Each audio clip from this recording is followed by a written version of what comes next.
చింత చిగురు బోటి చూస్తేనే నోరూరిపోద్దంతే. ఒక్కసారి ఇలా ట్రై చేయండి. మళ్ళీ మళ్ళీ చేసుకుంటారు.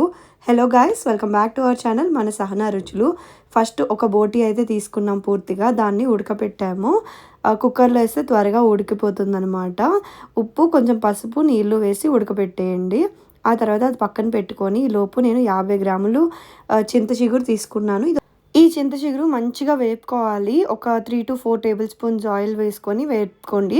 ఆ తర్వాత అది పక్కన పెట్టేసుకొని తర్వాత ఇంకొక ప్యాన్ తీసుకొని దానిలో ఒక 4-5 టేబుల్ స్పూన్స్ ఆయిల్ వేయండి. దీనిలో కొంచెం ఆయిల్ ఎక్కువే పడుతుంది. ఆ తర్వాత ఒక పెద్ద ఉల్లిపాయ చిన్న సైజ్‌గా కట్ చేసుకొని ఇలా వేసుకోండి. తర్వాత 2 పచ్చిమిరపకాయలు కూడా వేసుకోండి. ప్రెజెంట్ లేవు అందుకనే ఎండుమిర్చి వేసాను. మీరు పచ్చిమిరపకాయలు వేసుకోండి. ఆ తర్వాత మంచిగా కలిపేయాలి. కొంచెం బ్రౌనిష్ అయిన తర్వాత ఒక 1 స్పూన్ అల్లం వెల్లుల్లి పేస్ట్ ఫ్రెష్‌గా దంచింది వేసుకోండి. మంచిగా కలుపుకోవాలి. ఆ తర్వాత ఇందాక మనం ఉడకపెట్టిన బోటీ ఉంటుంది కదా! అది దీనిలో వేసేసుకోవాలి ఆ ముక్కలు.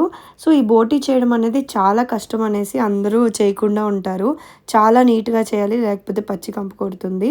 సో, మా ఇంటి దగ్గర ఒక 100 రూపీస్ తీసుకొని చేసిస్తారనమాట. ఇంతకుముందు మా మమ్మీ చాలా కష్టపడి చేసేది. ఆ తర్వాత తగినంత కారం వేసుకోవాలి మీ టేస్ట్‌కి తగినంత.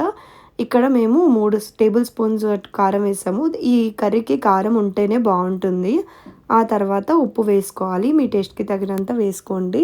ఇక్కడ మేము 1 స్పూన్ ఉప్పు వేసాం కల్లుప్పు. మీరు మామూలు ఉప్పు అయినా వేసుకోవచ్చు. తర్వాత మంచిగా కలుపుకోవాలి. చూడండి ఎంత రెడ్డిష్‌గా చాలా బావుంది కదా!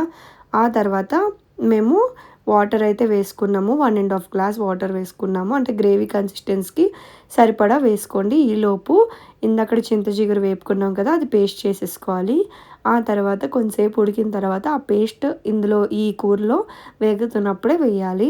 చాలా అంటే చాలా బావుంటుందండి టేస్ట్. ఒక్కసారి ఇలా ట్రై చేయండి. పుల్ల పుల్లగా భలే ఉంటుంది కారం కారంగా.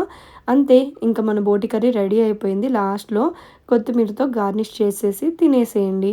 చాలా బావుంటుంది.